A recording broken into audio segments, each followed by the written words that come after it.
Welcome to Give a Heck. I am your host, Dwight Heck, and for much of my life, lived my life in quiet desperation, wondering how I was going to pay the bills, take vacations, save for retirement, and one day wondering if I would get off the hamster wheel of life and have purpose. A life that most of society lives, which takes us to work, then home, then repeat, and pays us hopefully enough just to survive. The harsh truth that most live with more month than money and have no idea how to live life on purpose, not by accident. This ensures the mass majority are living not just financially broke, however emotionally and mentally as well due to financial pressures. In each episode, I will introduce you to thoughts, ideas, and guests that can help you to learn how you too can live life on purpose, not by accident. Good day and welcome to Give a Heck. On today's show, I welcome Kat Oshman. Born and raised in Hawaii, Kat spent her early childhood years drawing and painting. Little did she know sunny days, playing outdoors, and weekends at the beach would prep her for a great career in this swimwear industry. Shortly after moving to California, she found inspiration through her mother's work with textiles. With a passion for original fashion, she upcycled her clothes and learned how to sew in the 7th grade. Kat used to stay up all night finishing projects so that she could wear them the next day. After design school, she landed her first job in the swimwear industry for Missy Private Label Division, where she learned all about big business, large volume, and cost-conscious designs with a fashion edge. Kat has designed thousands of swimwear styles for women of all ages, from super sexy to more conservative. Throughout her journey as a designer for 25 plus years, she had traveled the globe for inspiration, spoken with countless women, buyers for major retailers and specialty shops, engaged in focus groups, and spent countless hours trying on swimwear herself to see what worked and what didn't. Shopping for swimwear can be scary as public speaking, pardon me. It's one of people's biggest fears. Imagine being half naked in public. Designing swimwear is a beautiful art that marries creativity with technical expertise. It's taking a small piece of fabric and making it go to work. Currently leading the women's swim division as VP of design for brands that include Nautica, Sperry, Caribbean Joe, BCBG brands, and special projects. Kat's designs can be found throughout a wide distribution of department and specialty stores, e-com retailers, Victoria's Secret, Nordstrom, and featured publications that include Sports Illustrated. I'd like to welcome you to the show, Kat. Thanks so much for agreeing to come on and share with us some of your life journey.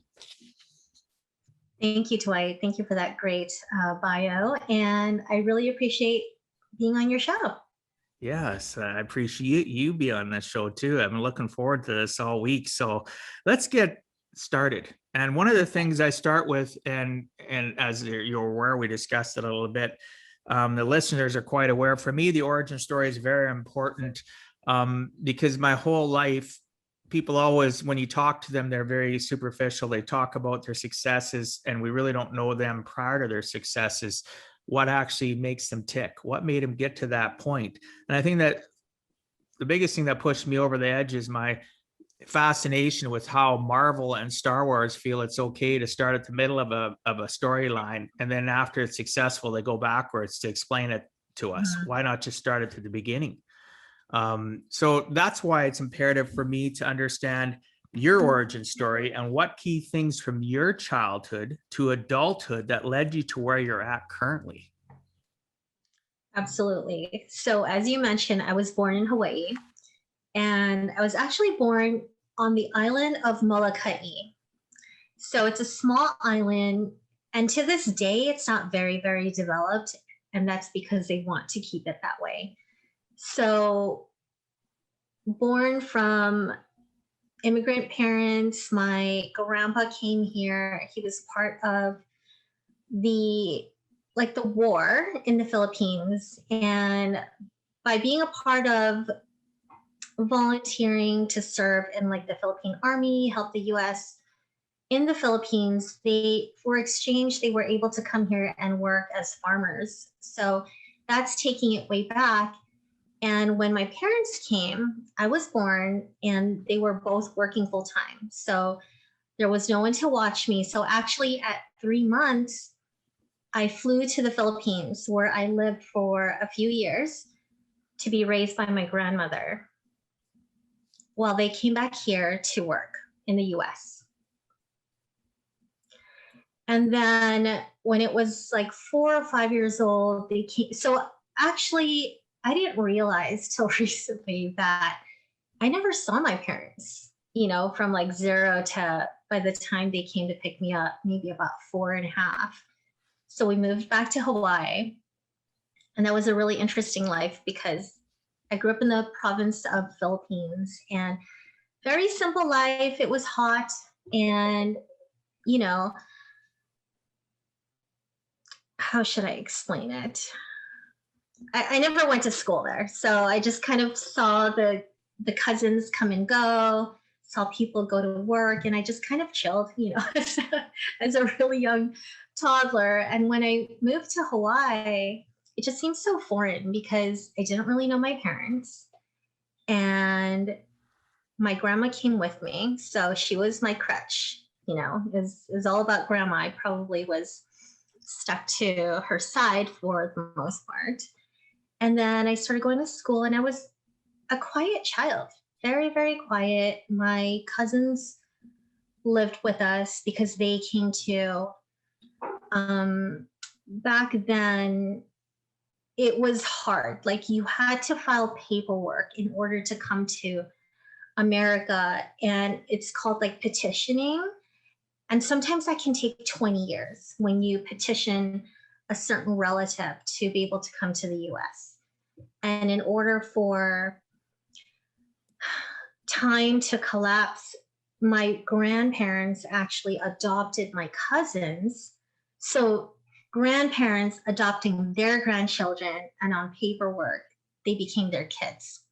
So that enabled them to move to the US. And there was a bunch of us living in my parents' home in Hawaii. We were very multi-generational. I was the only child.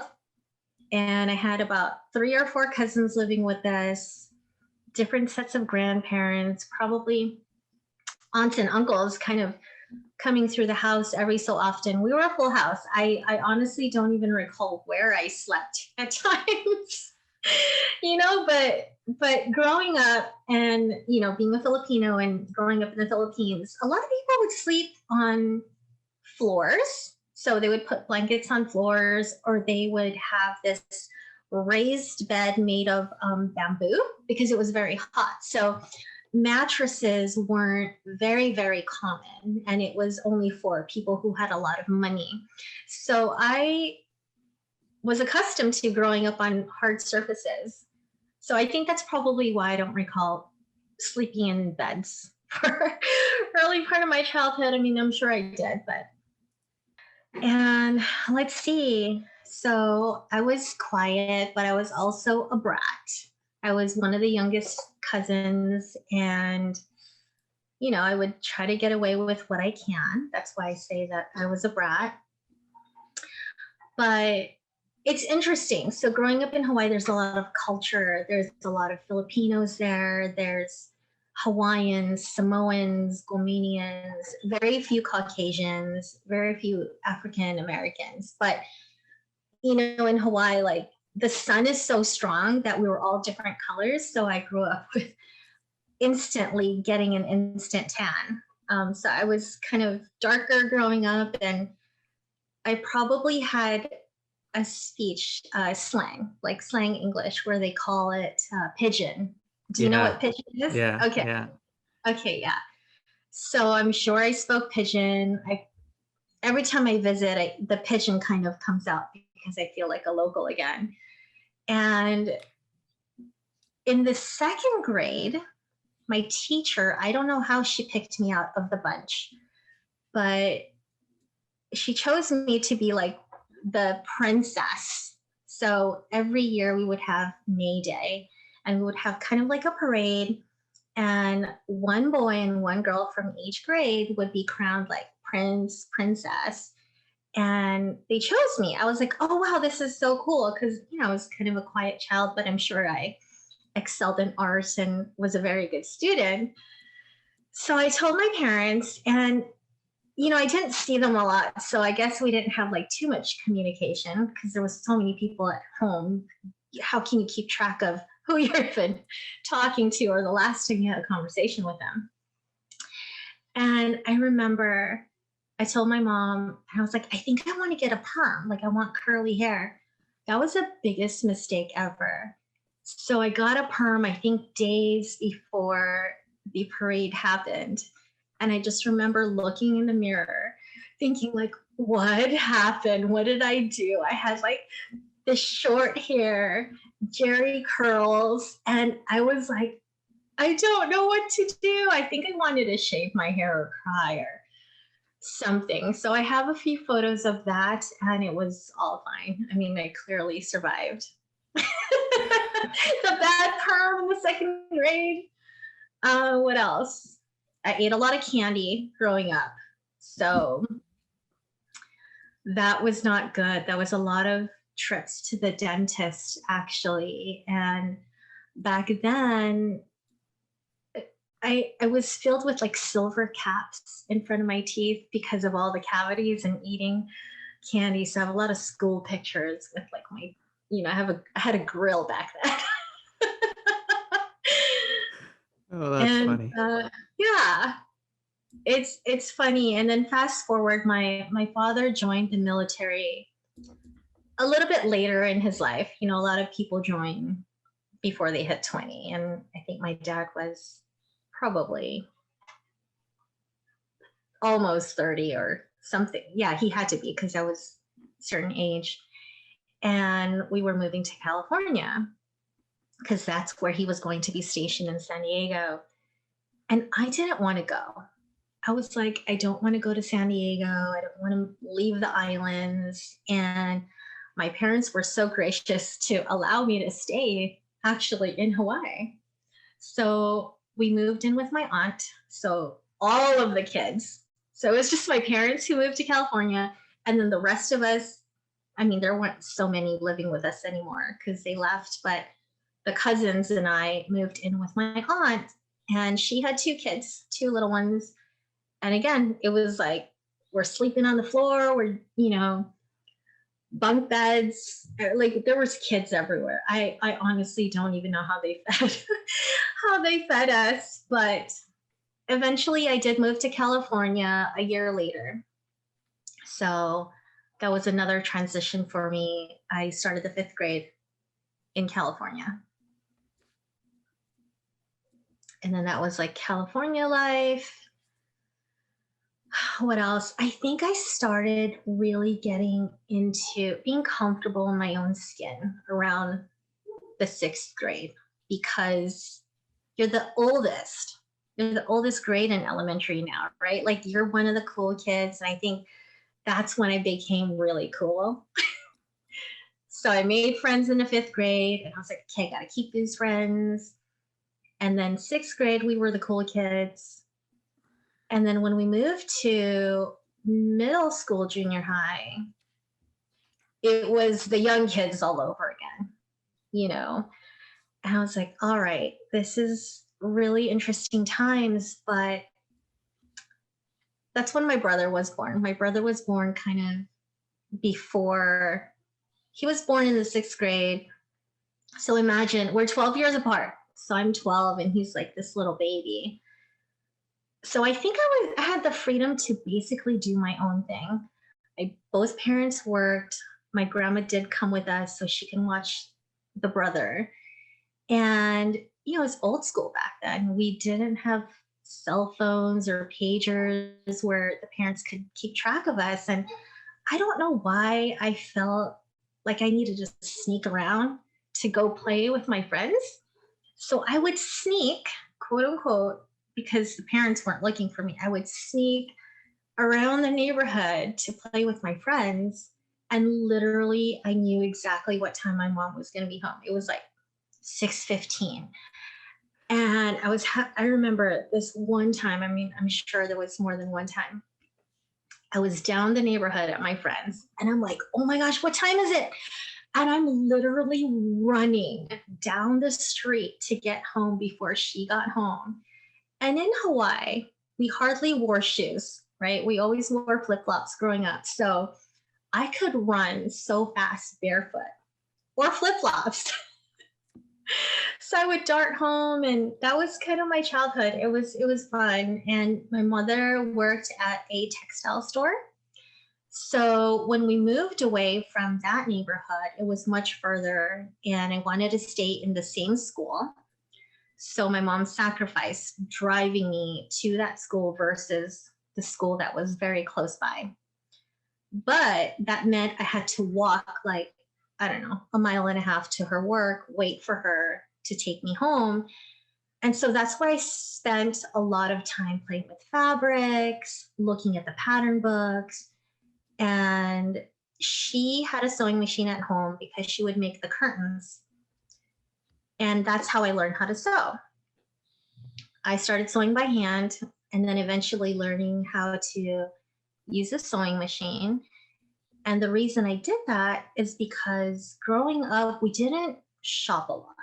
I mean, we shopped for food because we had to eat. My mom loves to cook and host parties. But as far as clothing, I would either borrow clothes from my cousins or, I would upcycle them myself. And that's how I got away with looking different and being different. Because there's so much pressure going up with, what brand you're wearing. Like you're not wearing a Nike. And It's there, incredible, actually, how bad it's, it is in school. yeah, Very bad. it's really bad. And kids pay attention to those things. And I don't know, in Hawaii, I could care less. I remember in the fourth grade when we started having to have a PE class, up until probably third or fourth grade, I don't even know if I owned tennis shoes. Wow. I was like, I have to wear closed toe shoes and wear tennis shoes. And I don't know if I know how to run in these things. So, because I was always like walking to school, and I probably wore flip flops that were bigger than my feet just because, Hand-me-downs. yeah, hand me downs. And I remember my cousin who was much older, she had an exchange of words in Hawaii at a liquor store. We were buying candy.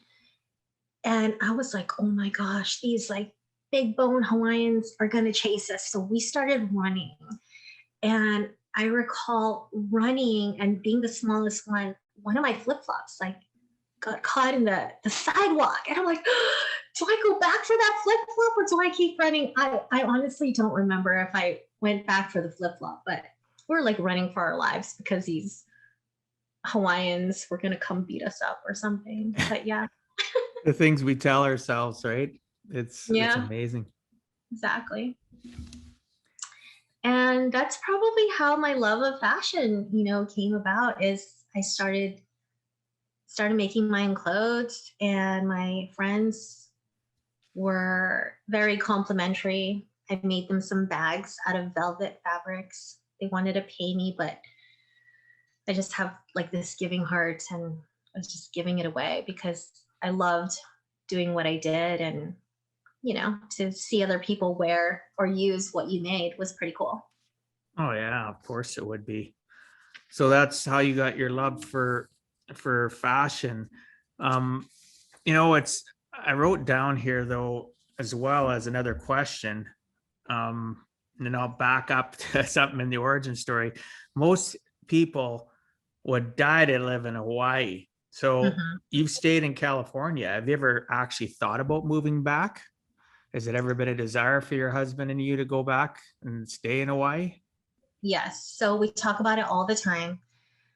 So, long story short, with my dad's military career, he, for the most part, the family stayed in California. He traveled, but the family stayed. And then they moved to Italy. So, my parents moved to Italy for 3 years in Naples, and they traveled all over Europe and they loved it. So, when it came time for retirement, his last, you know, station and duty, they chose one of the locations was Hawaii. So that's how they moved back to Hawaii Oh, so they're after in Hawaii. they're in Okay. Hawaii, they're back in Hawaii. So we actually go and visit them all the time. My grandma is back there. She just turned 100 in April, Oh, wow. which is amazing. But yeah, we do talk about it. I know people who get island fever, but I love the sun and I love the beach. So that's not out of the question. Yeah, because I have quite a few friends that live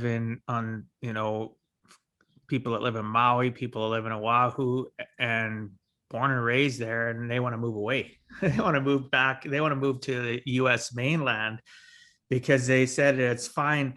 Everybody wants to move here, but when you've been here for 30, 40 years, right?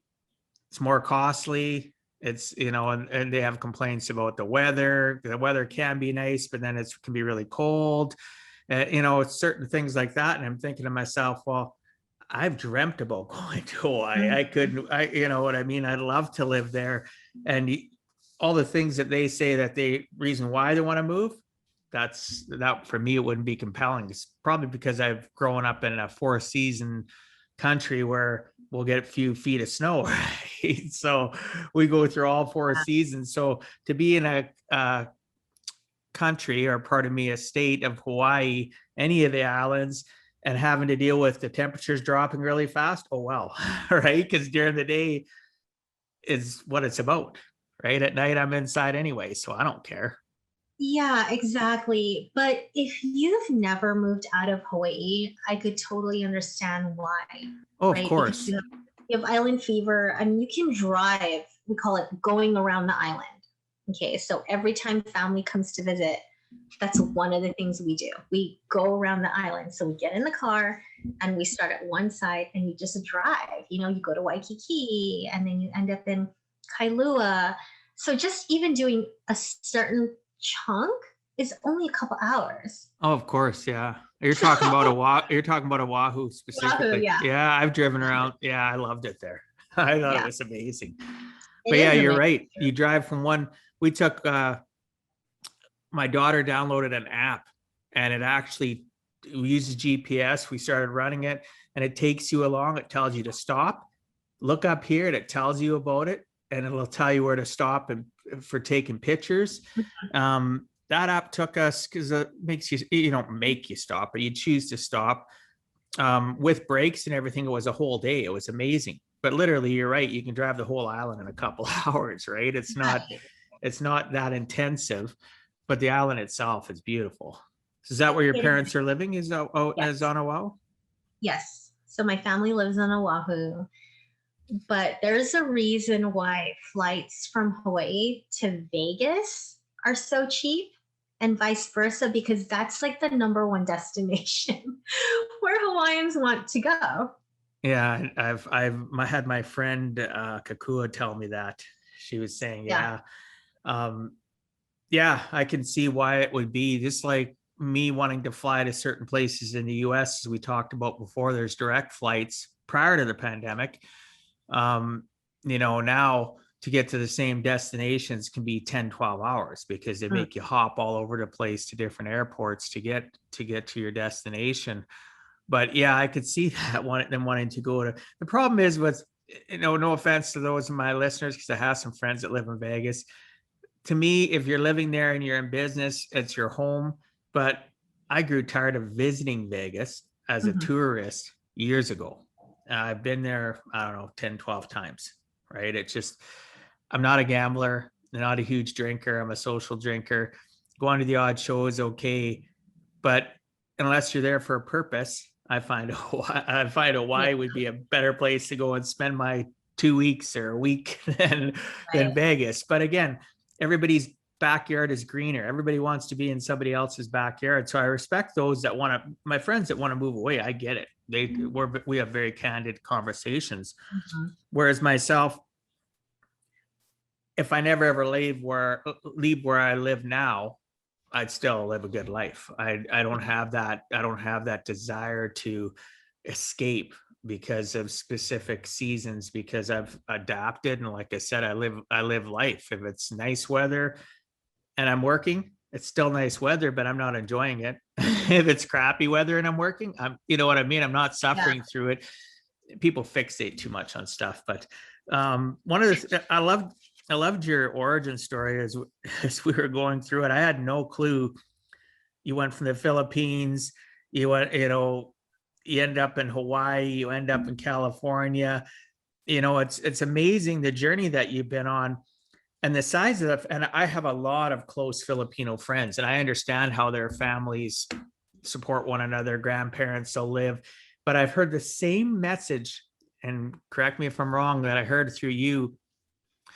They take on so much of the family dynamics, cousins, aunts, uncles, grandparents live with them, that the kids get left behind. And some of them it didn't bother, and other Filipino friends of mine, they realized as they got older that they didn't want that disconnection they wanted more to be a tight family unit, not so much worrying about everybody else, but worrying about their own family unit. Have you found that to be a reality for you, or would you live that same sort of cultural lifestyle that a Filipino family would live? Would you have all your relatives and everybody come live with you? Well, so the Filipino culture is really interesting because they take care of each other, like they take care of Of their course. family, Oh right? yeah, of course. Multi-generational. Um, but I do agree. And I don't know if it's the kids being left behind per se, but I think they're just so busy working, you know, like my dad's got a crazy work ethic, so does my mom. But then she also loves to cook. Like, and Filipino dishes are laborious, right? There's a Mm, bajillion ingredients, it takes so long. And I don't know if I could ever do what she did for yeah. everybody. I mean, even to this day, like she will come home, she's exhausted, and there's people coming over. And she busts out with like the 10-course meal. I'm like, why do you have to do this? Yeah. You're just stressing yourself out. And what I've learned when I visit them is I have to prep her. I'm like, I love all your cooking. Thank you. I'm like, but I don't want to stress out about you having to cook for us every single day. If Yeah. we're Keep going it to simple. keep it simple, if there's days we want to do takeout, that's cool. And I'll make some dishes too. So she's slowly learning that. But there's cultural things in all cultures. Mm, My European culture of my relatives that moved here from Germany, and some of them that moved from South America, and you know what I mean. Like everybody's got cultural, but the Filipino culture has always made me smile because yeah, it's like unbelievable. 10-course meal in a few minutes. It's just like yeah. holy crap, and so much food. Like So oh my much gosh, I'm food. gonna blow up. Well, and you're right, Dwight, because it's so much food, and we joke around that it's always eat more, eat more. Like, no, I'm stuffed. They're like, no, no, eat more. And the reason they make so much food is so then you can bring food home.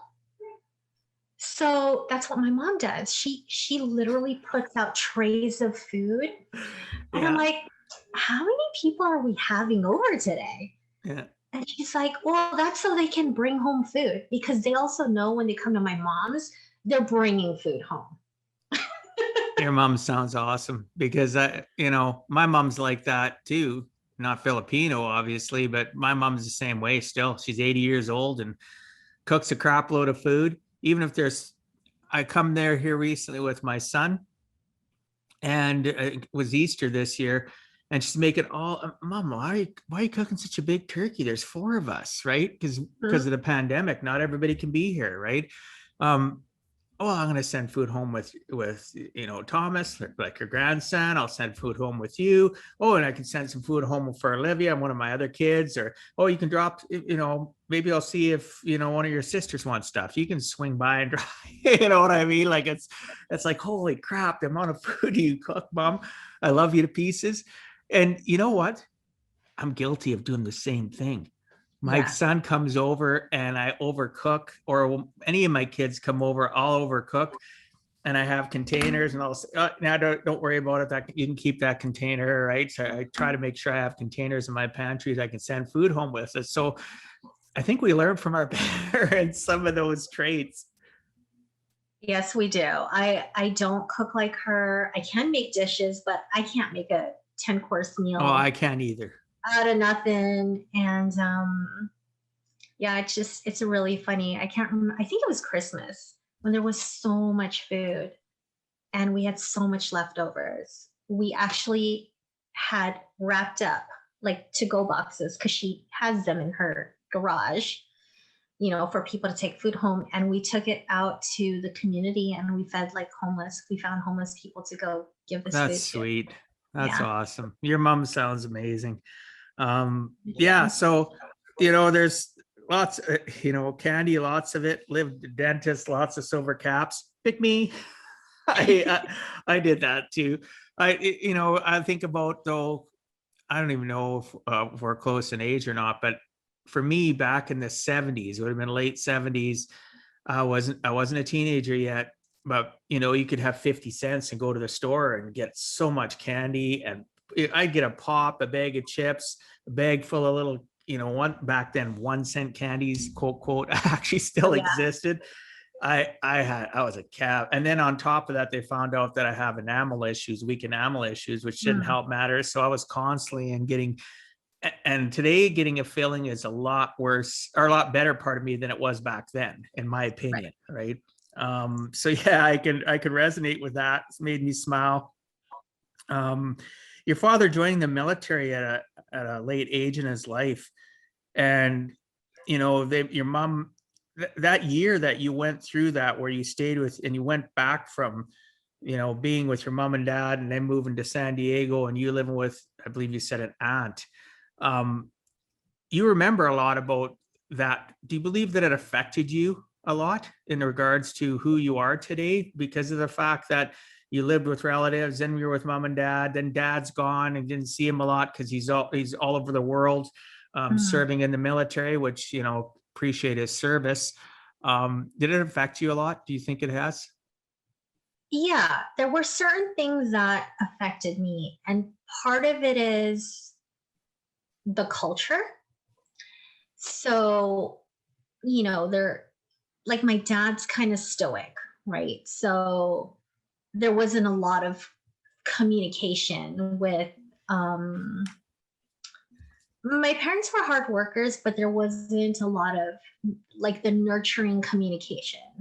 For example, like, did you brush your teeth today? Did you have breakfast? Did you, make sure you sleep a certain amount of time so you have rest? Those types of things growing up didn't really exist. And I think part of it is because there were so many of us. They took care of us, but we also took care of ourselves in an independent way type thing. So when I look back, I mean, I'm sure I brush my teeth every day, but there was really nobody to remind me like I do now. Like when I was raising our daughter, I'm like, honey, did you brush your teeth? Did you do this? It's very, very different. But Well, I ask it because it's full circle for some people. When we get raised a certain way, we have a choice. We become exact duplicates. I've seen it for too many years in my own practice. Families, including my own family, we make a choice. We're going to be exactly like our parents, or we're going to be some traits and qualities of our parents, but we're going to do the exact opposite. So your mom and dad loving, made sure you were, had somebody raise you at specific periods and take care of you. But and then you mentioned they didn't really say, hey, brush your teeth, hey, you need to get more sleep, go to bed, or whatever. You had to become self-caring and make, mhm, like you said, you're pretty sure you brush your teeth. But and then you talk about the fact of now you tell your daughter, hey, you should do that. So that's why I asked that question, yeah. how much your childhood affected who you become today, if it made a giant impact. Some people went, oh no, I'm just like my mom and dad, right? Doesn't sound like you I, are. no, I'm like them with certain things, but in terms of raising kids, we're a lot more communicative and, you know, purposeful with showing affection because we didn't have that. And she's an only child. So I can't just be working and, you know, expect her to do all those things. Yeah, and you Like don't they, want her sneaking away yeah. at 12 years to play with her friends and run home. Yeah. Yeah. Run home Exactly. and make sure that, you know, she's home before, you know, your mom, before Cat's home. I love that. Actually, so it's funny that you brought that up because even in the sixth grade, so I was not super physically athletic. We would play sports and I was like, oh my God, this is the worst part of my day. Every time we had to play group sports during recess or PE, because, you know, example, like we would play kickball and they would line up the kids at the fence or whoever, and there would be two captains and they would choose. So they pick, you know, who they want on their team. And I'm always standing there. I'm like, I really hope I'm not the last kid chosen. And it was almost like I wasn't the last one, but I was one of the few left standing there because I wasn't athletic. And It in the affects a sixth, person though. it does. And in the sixth grade, I actually signed up for girls basketball. I don't know what I was thinking. So, but I didn't tell my parents that I signed up. So somehow I got like a uniform t-shirt and we played on Saturdays. And I woke up and I would leave. I think they worked. So I would sneak out of the house and go play at these games. There was only a couple of games, but it was crazy. We played against some schools and I'm not tall. These girls like at 12 or 13 were like so much taller than me. So I'm surprised that I didn't even come home with like bruises or anything like that. But my athletic career went nowhere. Yeah, I was that type of person too. We have a lot in common. I didn't want to, I was pray I didn't get picked last, but getting picked second or third to last was just as bad in some ways because I look Yeah. around me and I was a tiny kid. I never sprouted and grew until I was in high school. So Mhm. yeah, for end of elementary into junior high, I used to dread gym class. I used to dread Yeah. go, you know, got to go outside and do laps or we're playing ball. And, you know, it doesn't mean that I didn't like sports. I didn't like the peer pressure revolving around it and how people make you feel. And the teachers weren't any help, obviously, because they Oh, right, they shouldn't allow people, they shouldn't do that, and they still do it today. Okay, let's pick teams. Some yeah. schools don't allow that anymore because that just causes problems. They should Yeah. never have that. They should have a teacher taking a sheet and saying, okay, team one, you're this people, team two, you're Mhm. this people, and it's not in any specific order. So I appreciate you sharing that. So one of the things I wanted to um, you know, talk to you about was your inspiration. And I really appreciate that you talking about that in your origin story about the fact that your mom worked at a textile store. You walked her after school because she allowed you to stay at the school you wanted to. And that's you know, those little things that we may wish our parents had done more for. Your mom tried and you let you stay at the Mhm. same school. And then everything happens for us, not to us. So you go back to, you know, the textile store, like you said, about a mile and a half or whatever, and you learned how to sew and you upcycled your clothes and stuff, which I think is amazing. So I know you were inspired with your mom and what she did. Can you share a memory of something you experienced with your mom specifically that further ignited your passion once you seen what she did? Yeah. So my parents were both very encouraging. And I remember being old enough to go to dances. And this was in junior high, like the sweetheart dance, or maybe going to supporting a friend who was in a pageant, right? Because Filipinos love pageants as well. And I recall one of my friends being in a pageant and we needed dresses to go support her. And my mom knew a designer, a Filipino designer. His name was Randy, and he would shop the store. So that's how they got to know each other. Well, I got to meet Randy, and he made some custom dresses for us, which was amazing. I got to pick the fabric, I got to pick the color, give him direction as to what I wanted. So it was a collaborative effort with this designer, and he made the dresses. And that was another, thing that sparked Your the passion. designer, Yeah. the designer in me. Yeah. That's awesome. I love that story. I was not expecting that. That's a um, great experience for you. You meet somebody like that would especially in junior high. You would have been on a high just having Right. that done because it made you so much specialer than the rest of the kids, and it would give you bragging rights. That's the way I look at it. It would give you, even without bragging, it would be bragging. I Oh, think that absolutely. I think it Because is awesome. I actually don't know if growing up I ever bought a store dress for a formal. Like every time there was a winter formal or Valentine's formal, they were always made by someone. It was always custom made. I got to choose the fabrics or whatnot. And, Randy made beautiful dresses for women in pageants or ball gowns. So, yeah, thank you for jogging that memory of mine Well, because, you know what? Your whole listeners that you need to watch this on YouTube. You should see Kat's face, how it lit up and the passion. You may have heard it in her tone of voice, but it's something that's a very good memory for her. I can see it in her body language and her tonality. It's amazing how your body changed when you were talking about that. So I appreciate you yeah, sharing that memory. That's a fantastic yeah, memory. it So is. yeah, I was and you're welcome for bringing it up. I want to know more about everybody I communicate with, especially you, because we've connected quite well in the last month and a bit.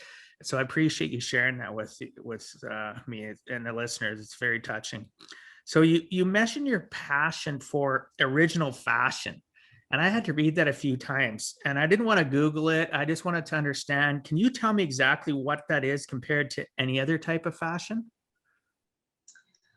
Yeah, so a lot of fashion is mass produced. You go into the store, you can buy a shirt from anywhere. Anybody can buy it if they have the money. And what I love about original fashion is it's unique. It's uniqueness. Anybody can create original fashion by upcycling. And what upcycling means is, you could take a patch or strings or cut it up and make it look different. And that was so important to me because growing up, I didn't like clicks. I still don't. There was a lot of peer pressure to be cool, to buy the latest and the greatest, Nikes or a jacket or whatnot. Well, when you have original fashion, there's nothing to compare it to, right? Like you're not a Nike, you're an original. Sorry, Nike. Oh, I wouldn't apologize. I love unique. I love that. I never thought I didn't grasp that until you just shared that. But you as a person, just getting to know you, obviously, listeners, I've gotten to know Kat now for over the last month. We've spent quite a few hours communicating over the last month. Bottom line, you are a very unique person. So being that unique individual, it makes sense that you'd want uniqueness in fashion, right? And it ties all together to your desire to learn how to sew, to upcycling your clothing, and not wanting to be part of cliques. That's awesome because I despise cliques. I was a person that was friends with everybody, jocks, the geeks, the nerds. I didn't want to be labeled. I wanted to Mhm. be the most unique version of myself, and I fought the status quo, trying to pigeonhole me. And you've done that. You've honestly done that. So just explaining what original fashion means to you and then tying it back to you upcycling your clothes, it makes sense why original fashion is so important. So with your original fashion though, and your design, that obviously has helped all the people you've designed for all these years become the unique versions of themselves. Do you do custom stuff for people like one-offs like Randy would have done, or do you Um, have so you do. So if you create something, um, mass produced, anybody can buy it and stuff like that. But obviously you still have that desire in your heart. You design things for yourself still in an original fashion. So because I've been in corporate America designing for licensed brands, it's mass produced. But how I take that individuality is through the design, the creation, whether it's, choosing fabrics, colors, and keeping different women in mind. So what I love about original fashion is its uniqueness, and that ties back into each individual person, right? Because we tend to compare ourselves to others and what we don't have. But if you embrace that original fashion as if it's you won't compare yourself to others. And that's why I'm all about spreading the message of like beauty starts from within, even though I'm in fashion. Like fashion can be very superficial, but I'm the exact opposite, being a designer. And that's my messaging with women. And when I create, I think of all the different body types, right? Not just the sexy women that's shopping for swimwear that are in the magazines, which is what I love about the movement with inclusivity that's happening in the fashion culture now. It's including women of different skin color, body types. So that's how I'm embracing the individuality. Well, Not sure I yeah, answered that. no, Okay. it's true. Again, it's just trying to find out more about you, because that original thought process of you wanting that original unique designs and stuff obviously transmitted, you just said that it's transmitted into how you design and develop, whether it's mass produced and sold, the same design sold, if 1,000 women buy that one design and it's unique to help them level up their thought process of how they look at themselves in the mirror, you've accomplished still original design, in my opinion, right? You still had the thought process of what created that, right? The original design thought process transmitted into still wanting to give a heck and help the greater masses of women out there feel good about their body type, as you mentioned, skin color, everything. I never thought about skin color, but yeah, I guess that would make sense, right? How the patterns and colors would be vibrant off their skin color, their face, even their. I don't know. I'm not a fashion person. I don't even know. Does a face, the shape of the face, make a difference in how something would wear on a woman in It regards to does. fashion? It does. The shape of your face and your neck, Oh, okay, actually. okay. So if you have a shorter neck, I would not advise you to wear a turtleneck because your neck's just going to completely disappear. You That know? makes sense. Now Yeah. I can visualize people wearing that, thinking you shouldn't wear that. It popped into my mind that quick. Um, Yeah. but that's amazing. So can you share any stories? This is going to be a little bit go back to your design school days. Can you share any stories about going to design school? Was it a struggle for you, or did you just find that you breezed through it? It was such a struggle. It was such a struggle because so I lived in San Diego and I did my first year there. And it was fine. I had friends and then I worked retail, on the weekends. But when I moved to LA to finish off design school, I didn't know anyone in LA. My husband now, but boyfriend at the time, moved to LA with me. So we at least had each other. But design school in general, you had people that were down to earth, like me, but a lot of other people were international students as well. And they were like the cool fashion kids. Like they just had a really different energy about them. They were super into fashion. And I loved fashion, but it wasn't me per se. Does that make sense? Yeah. Like it didn't make my whole being. And from head to toe, there were students. You could tell they were design school So you didn't students. you didn't eat, breathe, and sleep No, it, I whereas did other not. people did, is what you're saying. Yeah. I I did not eat, breathe, sleep it. I struggled with learning certain things, like making patterns, because when you go to design school, you have to learn how to make a jacket, make the pattern for, you know, a men's shirt with a collar and certain pocket construction. I did struggle to sew some of those very complicated things because those weren't any things that I've attacked like previous experience. Um, You didn't have a the passion for them though either. no, and the kids that got the teacher's attention were the kids that were like in your face and loved on the teacher, so to speak. I wasn't one of those. Teacher's pets, is that what you're trying to say? Yeah, exactly. Teachers liked me and they enjoyed me, but I wasn't always a teacher's pet because, growing up in class, not every class was interesting or I got great grades. You weren't easily assimilated. You wanted to be unique. And that's why not every teacher likes you or liked you, because I went through that too. And it's tough as a child because we want to be liked.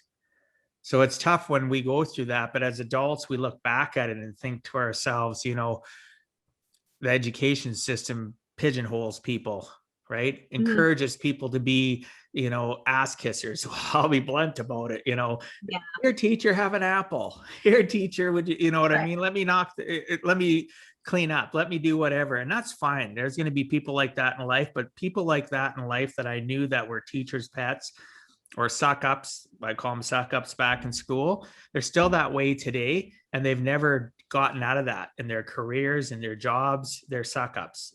They've never learned to be individuals and unique. So your circumstances make sense to me 100% why you wouldn't be a teacher's pet. Yeah. I mean, I used to fall asleep in chemistry class because I hated chemistry. I'm like, I don't understand this stuff. Right. I wasn't a fan of chemistry either. I was like, don't ask me about the periodic tables, please. Yeah. Okay. What? You don't know what the periodic table element is for plutonium or whatever? I don't even know. I'm just throwing that out there. So Kat, you designed thousands of swimwear styles for women of all ages throughout your journey as a designer for the last 25 years. You have traveled the globe for inspiration, spoken with countless people along the way, plus yourself, as you've mentioned, tried on endless number of swimsuits to figure out what works.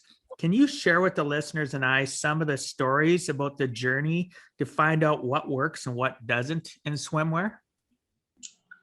Yes. So I will start with the traveling. That's one of my favorite parts of being in the fashion industry is traveling, for example, to Europe for inspiration, looking at the high-end designer, whether it's the high streets of London or Paris, because fashion is everywhere, but what you see in London isn't what you see in Los Angeles per se, or New York. They have different stock and it gets released normally much earlier in Europe. So we would travel to Europe for inspiration, actually buy garments that were not swimwear, or we would buy swimwear from designer, like European brands that they don't ship to the US. And we would take it back and we would either do something similar in terms of fabrication or detail or construction. So that's what we did with inspiration. And then we'd go to shows. We would go to Miami Swim Show and show it to different buyers, like Macy's or Nordstrom or specialty shops. And they would tell you what they thought of your line or the design or the suit. And, from concept, like a sketch, to making a sample, we were blessed. I was blessed to work for a company where we had an in-house sample room. We would make our garments ourselves, the patterns ourselves. So it was instant gratification because I was always like, are you done yet? I want to see it. And then we would have the model come in and try it on, and we talk about it. So we would do those fittings.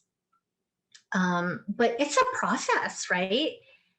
So by the time you actually have a garment, it's approved, you bring it to a buyer, and then they hate it. Like, I remember being in New York, and we have sales reps that show our lines. And this one woman was like, "Oh my God, what were they thinking with that suit?" And I was like, "What are they talking about?" And sometimes it's yours, sometimes it's someone else's, but I've learned to just, shrug it off. And some designs fail, and some, designs are success and surprise. But it's like your baby though. So it's good you learn to shrug it off, but some of it would be, for me, it would seem very personal. It would be like, Oh what do yeah. you mean you don't like it?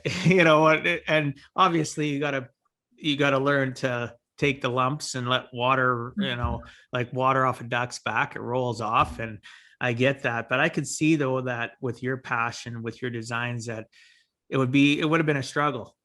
And maybe it is some days still a struggle that even people don't like your swimwear designs. Who knows? Like, I don't know if you get Right. 100% of people going, "Oh, wow." Or people that they say, "Oh, that's nice," but you can see in their body language that they're full of garbage. Right. Okay. So yeah, there's that too. So I've through the fashion industry, meeting with buyers, I've learned body language. I've learned how to communicate. I've learned how to ask questions when they say they like something or when they don't. I want to know, what is it that you like, or what is it that you don't like? You don't want Because phoniness. You don't I want don't want, puff answers. You want good answers that are going to give you feedback so that you can move forward. well, absolutely. Because if you think about it, like, if something is a continual miss, and we need to know so that we don't design it again for certain reasons. So, Kat, you mentioned like public speaking, shopping for swimwear can be scary. I think the answer why is obvious to most, and that is how one views their body. Can you talk some more on this? You have brought up some things on how design and presentation has helped break this fear for many women. Absolutely. When you think about a swimsuit and what it actually covers, it's not much. So that's why I say it's like being half naked in public. And you really are half naked in public. You would never go out in public wearing your undergarments. You know, it's the same silhouette, but because the fabrication is different and it's an undergarment, you will never go to the beach. But what makes a swimsuit different? And just even transitioning from wearing your underwear in public to wearing a swimsuit, same silhouette, that's trusting the design, the fabrication, and the process, right? So the thing with undergarments is, example, a woman who has an underwire, like a bra. There's swimsuits that have underwires in them for support, but when you get it wet, it reacts very differently. So that's why you can never wear your bra to the beach. I mean, you can. I'm sure there's women out there that have done it, but they will absorb the water. So there's a lot of research that we go into choosing the type of fabrications and the silhouetting. And women's body types are a lot of different shapes. So when we're designing, there's women that feel very comfortable with showing her bust and her cleavage.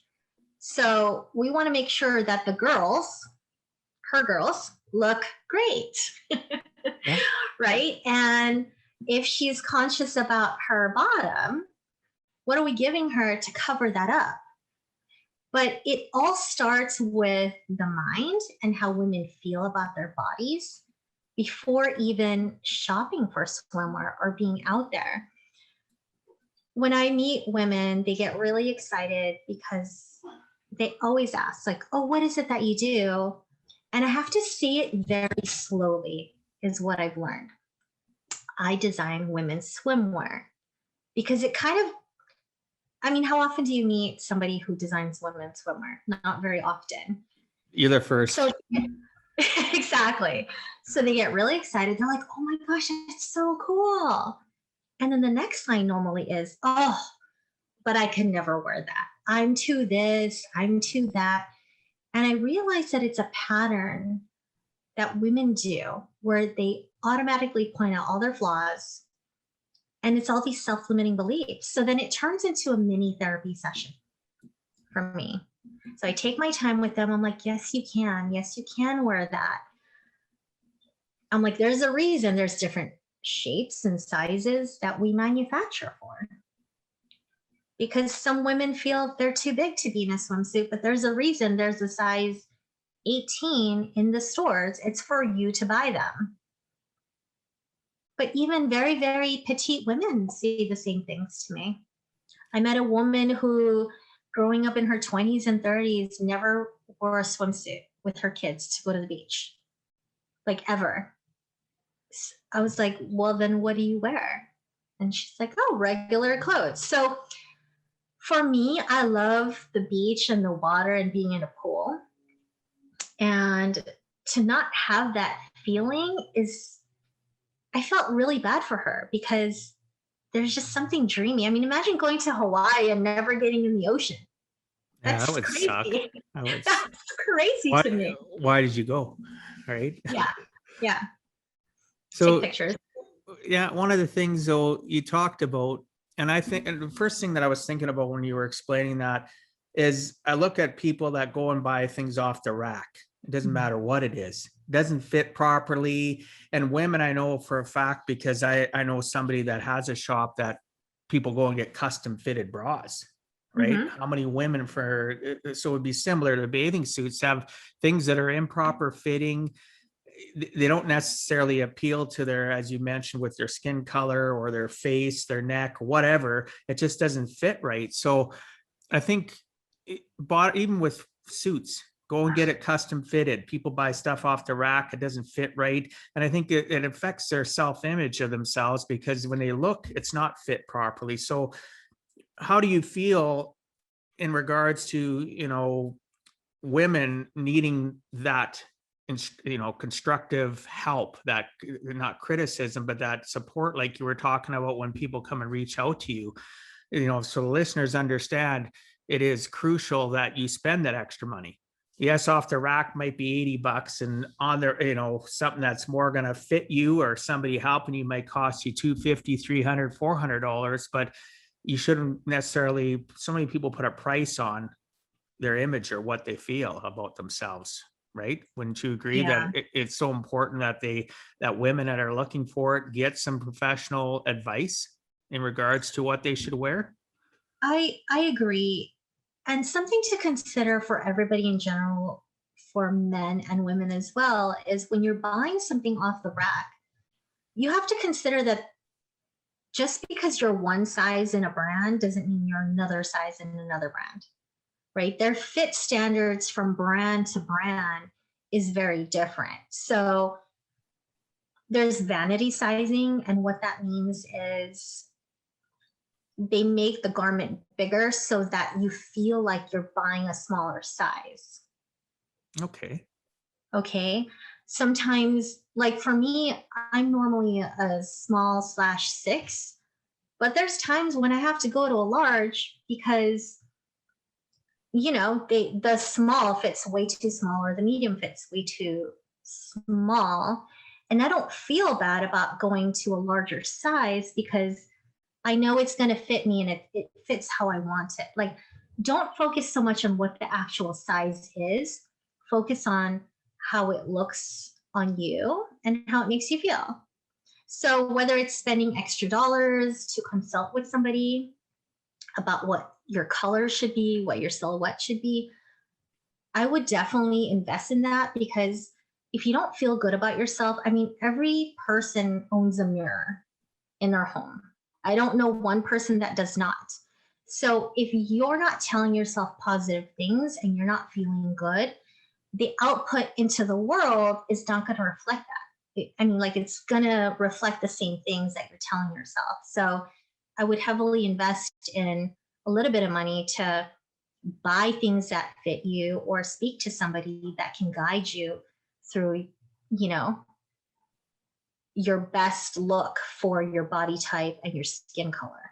Oh, you're investing in yourself, and so many people devalue the investment of how clothing can change our 6 inches between our ears. So women or men getting custom fit anything. I know myself getting custom suits made, like going in and having the suit custom fit for me and stuff. I felt better than just buying off the rack stuff. And again, I'm not against people buying stuff off the rack. I'm saying though, if you haven't, you talked about the woman that never wore a swimsuit, wore normal clothing to the beach, to feel that way when, maybe it was a financial concern, but if it wasn't and you can afford it, go feel good about yourself. Quit letting the committee of their society make you think that you have to be a Barbie doll and you have to look this way. Or like you mentioned, some women want they want their girls to show up more than other women might want it covered up. And everybody's different. And if you're unsure, go find out. I don't care, girl, guy, whatever it is, clothing, swimsuits, put in a little bit of time to self-care for yourself. And that's one of the biggest things I find in a society. We live for too many other people. We forget that we have to love ourselves and live for ourselves first in order to serve and love others. We have to love ourselves first. So something as may sound simple, but something as I think unique is having somebody help you with a bathing suit. If you're, obviously the men listening aren't going to be looking for, but you got a wife, you got a girlfriend. Perfect. Give them a gift, right? Give them a gift card, set it up and say, hey, hon, obviously broach it properly, right? Hey, hon, you should go see this person. You always think you have a big ass in a bathing suit. I don't think that's going to go over very well, right? Right. Learn how to communicate, or, just say, here, hon, I thought you might enjoy this. Here's a gift card for a few $100 or whatever. Go to this store, find out. And obviously if you're in the California area, reach out to Kat. There's probably some good places she could probably send you so that you can get some proper support in regards to what would be good for you. Because obviously it's not just about you looking at their body and saying, hey, this is going to fit you. You have to have some form of conversation to find out what really clicks for them. Maybe you think this pattern or color looks really good and they can't stand it. Exactly. Right. So it's communication. Right. It's still a relationship thing, in my opinion, anyway. And as a matter of fact, there's a lot of women that don't even know what their bra size is. Oh, that's why I said I know somebody that has a bra shop and people go, what? You spend $200 to get a custom fit bra? You could go buy one at Walmart for $35. Yeah, it's pinching, it's gouging, it's yeah, society has made it so that we are off the rack shoppers, most of us, for everything, right? And for the deepest discount for the most part. Yeah. Mass produced, the same bra size, the same whatever. Men go through it in certain circumstances. Women more so because of, like you said, body shape, sizes. The girls are different, and it's something that, even with my having 4 daughters and a son, differences, and I've seen the fashion struggles they went through as kids, as teenagers, things that you were talking about, and now being adults, and appreciating it, where they're at in their lives, their body size, and then going and finding the proper thing to cover up their body, because that's what a bathing suit or a dress or whatever is. You're worth it. I'm here to tell you that you're worth it. You deserve to put that time and energy in if you possibly can afford it, because obviously it's going to be a little bit more money than buying $35 bra as opposed to $200, or a $80 bathing suit, or spending $300-400. There's going to be a price difference. But if you can justify, I honestly believe that when you do that custom of anything, you're helping your 6 inches out. You feel better about yourself. You literally will have a quicker step, right? You'll have a spring in your step. You'll just feel better about yourself. Every time you put that bathing suit on or whatever custom article of clothing, you're going to smile. And you won't think about what you paid. You'll think about how it makes you feel and how it made you feel the last time you wore it, right? And at least I think that anyway. Exactly. I mean, it's the same thing as getting your hair done. You know, are you buying a box or are you going out to the salon and treating yourself? I think everybody deserves to go that extra mile for themselves to make themselves feel better. Oh, 100%. We deserve to be pampered. We deserve to, like, I do know some of my kids that have had to in the past, since you brought it up, buy those kits they have friends and dyeing their hair and they're never really happy. And it's really, why do people do that? It's a money circumstance. Obviously, we're not all rolling in money, but if you get to a point in your life where the worst people, remember, because of my finance background, the worst people are those that grew up broke, lived broke. Now they have money, but their mindset or their mentality still broke. They can't escape that Mhm. brokenness. And I coach my clients to that. You know what?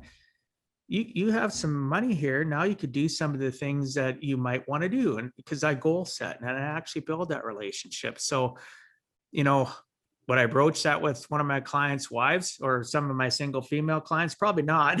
I don't know. It could come across the wrong way, right? It's you know, it just could. But bottom line, it's a financial concern, and people that have that grew up with it, live with it in their younger adult years, and that broke mentality of buying off the rack. Even when they have money, they have a hard time breaking that mental cycle of realizing, hey, now I can actually get that custom bathing suit or that custom suit or whatever the case may be. It's up to us to constantly, find ways to communicate with people. Obviously, it's better coming from a woman to a woman as opposed to a dude. But, ladies that are watching, again, I would highly suggest you reach out to Kat and talk to her about it. If it's something you're nervous Absolutely. about, you have questions, obviously, and if you're not living in California, there's not much, but a conversation is pretty easy, especially if Yeah. you're stuck in that broke mentality when you can actually justify doing it. Mhm. Have that conversation with somebody that's an expert such as Kat to, help you level up your mindset so that because you deserve to love yourself and whatever you wear and how you look. So, Absolutely. yeah. So you're currently the VP of design for many major brands. What do you see for yourself on the horizon? I believe you're working on many other projects. So feel free to share with the listeners whatever you would like in regards to where you see yourself moving in this industry or outside of the industry. I'd appreciate that. Yeah, so I love my team. They're amazing, and what we're doing, for the licensed brands and moving it forward is great. We are launching new collections this June and July. And in terms of personal, speaking with women and learning about their, limiting beliefs about their bodies, it's really encouraged me to step into my calling because I've always loved helping people. But, this day and age, you have to choose kind of a quote unquote niche. Like I was sharing with you before, if I could be the person, what type of person would I be? And I would merge like Mother Teresa's heart with Martin Luther King Jr.'s, ability to stir people, inspire them to create a movement. That would be Kat Oshman. That's But like awesome. with a cooler fashion sense than Mother Teresa. Yeah, I love Um, that though. yeah, so I actually just launched a crowdfunding campaign so that we can build a sustainable organization to help empower women. And a lot of people have asked me in my past, are you ever going to start your own, fashion brand or swimsuit line? And to be honest, right now that's not where my heart is because I don't think the world needs another fashion brand, another swimsuit line. I'm taking my experience with leadership, design, and using my creativity to help women because I'm around women all the time and I want them to come find me. Women struggle, right? Like even at the executive level or high manager level with themselves, their body image, their just in general, because we carry the weight on our shoulders, whether it's like raising families, being bossed at work. We do need help. And I want to be a resource for women. So, for example, a woman that's working at her job, maybe she wants to launch her own business but doesn't know where to start or have the funds for it. Our organization would connect them with other entrepreneurs and coaches to help coach them and also to help fund their business. So that I'm not only helping the woman that is looking for, launching her business, but I'm also helping the entrepreneurs make money, the graphic designers make money to help her. So you want to be a connector. You want to Yes. connect people. A connector with the money to do so. So that's what I mean about sustainable, because part of the money that we raise will actually go into investments so that the foundation and organization can fund itself for years to come versus always looking for the next backer, the next donor. You want it to be like, what's the word? A perpetual motion where once it starts, it never stops. It's able to sustain and keep itself moving forward. I think that's a fantastic dream. I did see your post about the crowdfunding, and yeah, it's amazing.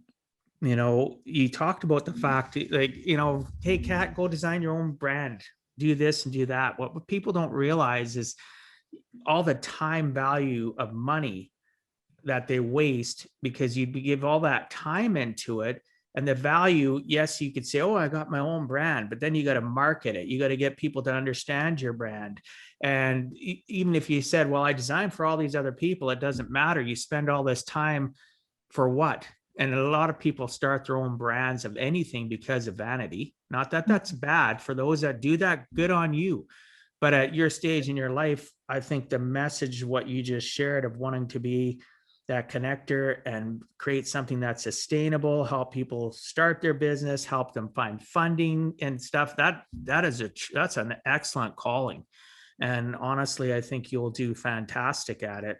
And why do I say that? Because just because of your origin to where you are today, you understand so much. You understand the struggles of women, obviously, because you've gone through some of them yourself. It's real life experience.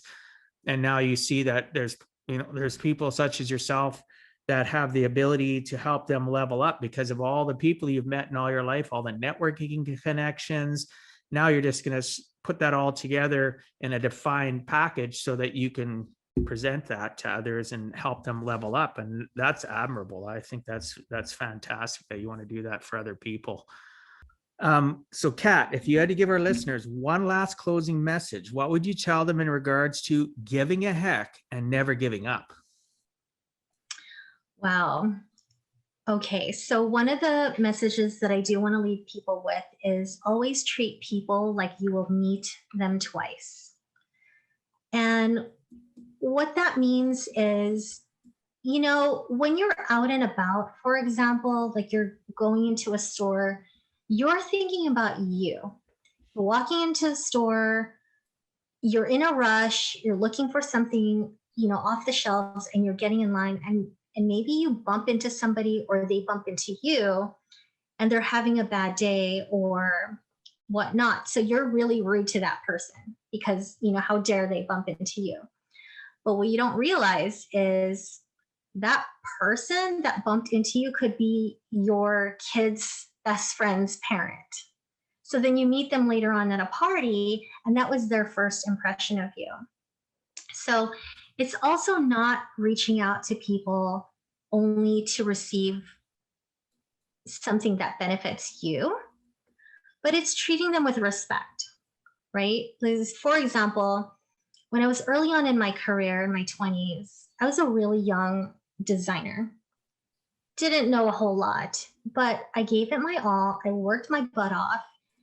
And then honestly, 20 years later, that sales rep was the same sales rep that said, I loved Kat. I loved working with her, etc. I'm like, that was 20 years ago. And you're saying this about me now. And he was actually who recommended me to, they tried to recruit me to this new company. They tried for like a year and a half. But it was so interesting being like assistant in my 20s and a sales rep, seeing those things about you. And you never know who's listening and who you're making an impression on. So you always want to give a heck into whatever it is that you do, who you meet, because the world needs you to show up like with your best self. And, we need a lot more contribution. We And, do. We do. I love that though. Treat people like you will meet them twice. I teach that all the time. I love the way the wording you put that though. I always tell people you need to learn how to lead people when you meet them where they can't wait to meet you again. That you leave that good of an impression. And as you mentioned, it could be decades later. Right. That you meet this person, and first impressions are so important. Even your body language and mannerisms in the first 30 seconds, people have already cased you out before you open your mouth, right? Just in how you present yourself and how you care about, you go into a room and you got if I had hair, but your hair is everywhere and you're unkept and your shirt's not tucked in, or, you got, for women, maybe it's a run in the pantyhose. I know what happens with 4 daughters. It can happen when you're not expecting it. I get it. But people's impression of what they visualize you to be is stuck. And then you confirm it by opening your mouth. So make sure when you open your mouth, you remove all doubt that if they were concerned that you're a great person and they can't wait to see you again, and they should leave you the same way. That's an association trick I teach people. When you associate with people, they should make you feel good. You should make them feel good. And if you don't see each other for a decade, when you see one another, if it was, you looked at things properly, you're gonna have a spike of dopamine in your head, right? And obviously that designer that was, oh, I love Kat. That is exactly what they experienced. So good. Exactly. Yeah. So good for you that you are and were that type of person. But yeah, so, and I don't reach out to people just for because you want something. Happens all the time. It's the same thing I did with my vlog yesterday. I talked about compliments. Don't give compliments unless you're sincere and genuine. All you're doing is lying to yourself and fooling yourself. And if you're that person that's always reaching out to somebody because you want something, it'll catch up to you. People will find out. It will get out there that all you are is a person that's an energy vampire and a taker and never a giver. So I always believe that we should give more than we ever take. We should serve more than we ever take, because we become natural leaders without even trying, because of exactly what you said. People want to see you twice, right? They want to connect with you again. And it's all because we have that servant attitude, that we aren't the best. We aren't the top of the heap, that we're just a servant of others. And without even trying, that's how the best leaders, the best people that serve society are created. So, I appreciate that. And I hope the listeners have enjoyed this conversation of ours, because it's been mind-blowing, to be honest with you. I had no idea where we would go. Obviously, reading about your life, I only can find out so much, but those little stories, even that designer story of that designer Randy, just stuff like that is how we connect with people, right? Vulnerability. So I appreciate your time. So, well, our time is almost up, and I want to respect our listeners and your time. However, before we end, Kat, can you please tell the listeners what is the best way to reach you? The listeners can find me on IG under Kat Oshman, and feel free to DM me and let me know that you heard me on Dwight's show, Give a Heck. Fantastic. I'll make sure it's all in the show notes. For the new listeners, you can find the show notes at giveaheck.com, and you can click on the podcast portal and you'll find the show notes in there. I'll ensure that the anything to do with links and connections for you to reach out to Kat are there. And for those of you listeners, because I do have it happen, that are nervous and you've never really reached out to somebody that you don't know, if you are comfortable with me, reach out and I'll connect you, right? So don't ever think that you can't approach Kat even through myself. I'll graciously help you, because I believe we all have to give a heck about one another. And it's back to what we talked about, Kat and I, about connecting with people, right? So thanks so much for being on Give a Heck, Kat. I appreciate your time and sharing some of your experiences so that others too can learn it is never too late to give a heck.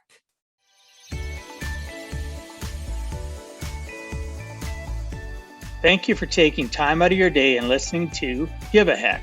If you find value, I'd appreciate you sharing with your friends and family so they too can learn how to live life on purpose, not by accident. So you do not miss the next episode, please subscribe on your favorite podcast platform, and please also post a review. I look forward to reading your comments. This has been Dwight Heck. If you want to check out other podcast episodes or today's show notes, please check out my website, giveaheck.com. And until next time, together let us all strive to give a heck.